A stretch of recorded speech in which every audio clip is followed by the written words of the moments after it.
Hi, today I'm going to tell you 5 things you didn't know about an assignment sale.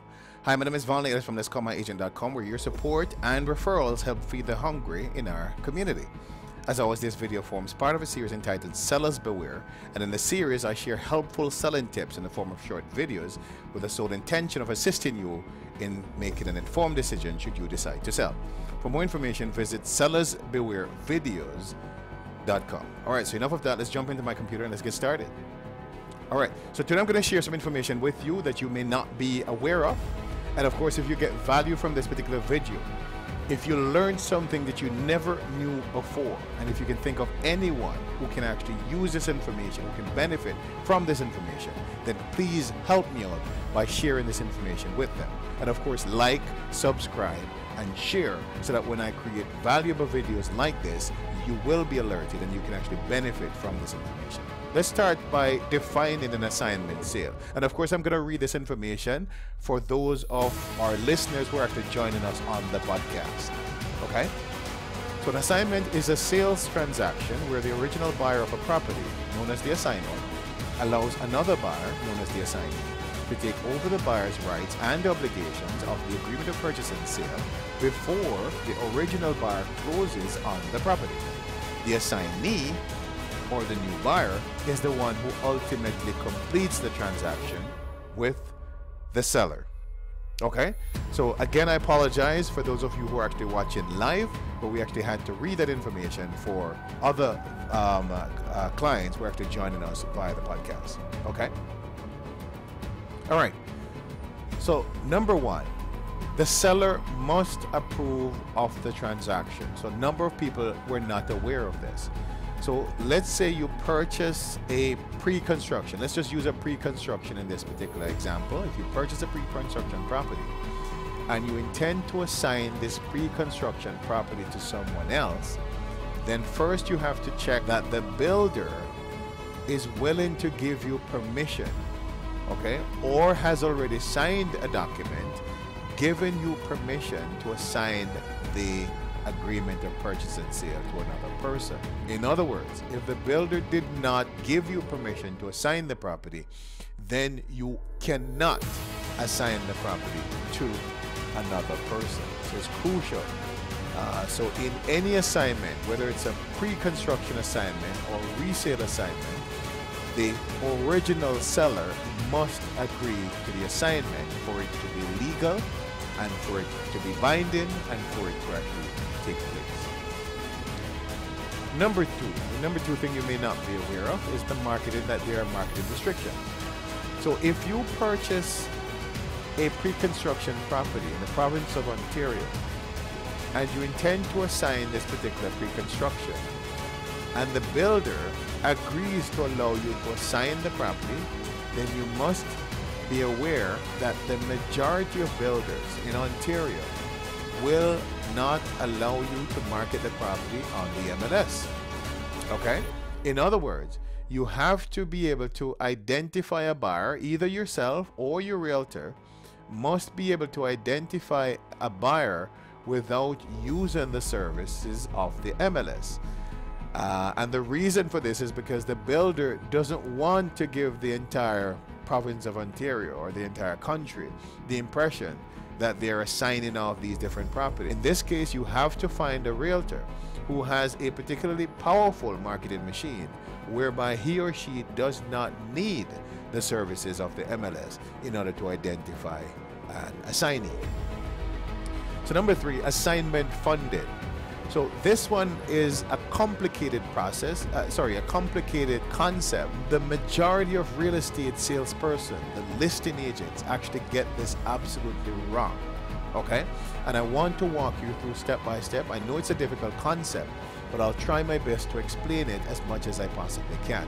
All right, so in this particular example, this buyer, okay, purchased a pre-construction property for $500,000. And under the original agreement of purchase and sale, he or she was required to put 10% down. That 10% represents $50,000. Okay? So let's say this person actually wants to assign this agreement of purchase and sale. There are some other things that we actually have to consider before we can calculate an assignment sale price. Okay? So they put $50,000 down. In addition to the $50,000, they actually had to pay some upgrade fee to the builder of $9,700. So now they're out of pocket $59,700. Okay. In addition to that, they want to make a profit of $45,000. So the $45,000 is profit, but it's also known by many banks as the assignment fee. That's the legal name for this $45,000 assignment fee. Okay. In addition to the assignment fee, this person decides to use a real estate salesperson to market and sell the assignment for them. And also, another real estate salesperson is going to be representing the buyer. So we actually have several inputs here. And this is the typical assignment transaction. It may look complicated, it may look convoluted, but this is a typical assignment transaction. Okay? So remember now, the original purchase price was $500,000. The original deposit was $50,000. The banks, once this actually comes to them, is not going to do their calculation on the assignment sale price of $587,920. That includes real estate commission, that includes seller's profit, and so on and so forth. The banks will actually see the $587,920 as a speculative price, and therefore they will not fund at that particular level. They will calculate the funding of this particular transaction on the $450,000. So remember now, the original purchase price was $500,000 and the original deposit was $50,000. So the balance is $450,000. And this is the number that the majority of major banks will actually use to fund this particular transaction. So let's assume that the assignee, so remember we said the assignee is the person who is actually purchasing the property, it's the buyer of the property. Let's say the assignee qualifies at 10%. So he's going to put 10% down. Then it means that the bank will fund 90% of $450,000. Okay? Not 90% of $587,920. Because again, this is referred to by the banks as a speculative price. Okay? So they're going to fund at the $450,000 level. Again, I said if you actually have any questions about this, I'm happy to take any additional questions. If you have an assignment or you're thinking of assigning and you have any questions that you need to ask, you can reach out to me. I'm going to put my contacts in the link below. Number 4, there might be capital gains implications as far as your assignment is concerned. So there's a high likelihood that you're going to have to pay capital gains taxes.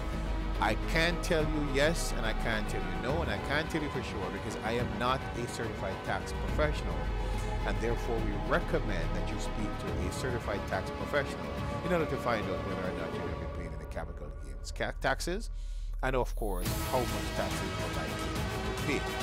Of course, try to get this information before you assign it. And number 5,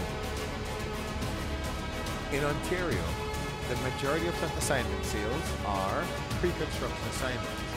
But what you may not know is that you can actually assign any resale property. So for example, when we're doing the assignment on a resale property, we simply put a clause in the agreement of purchase and sale to say that the buyer has the right to assign the property to another buyer if necessary.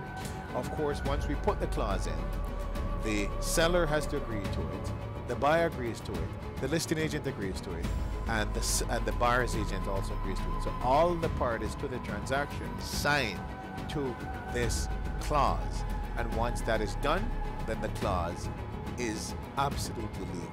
So assignments are not only done on pre-construction properties, but can also be done on resale properties as well.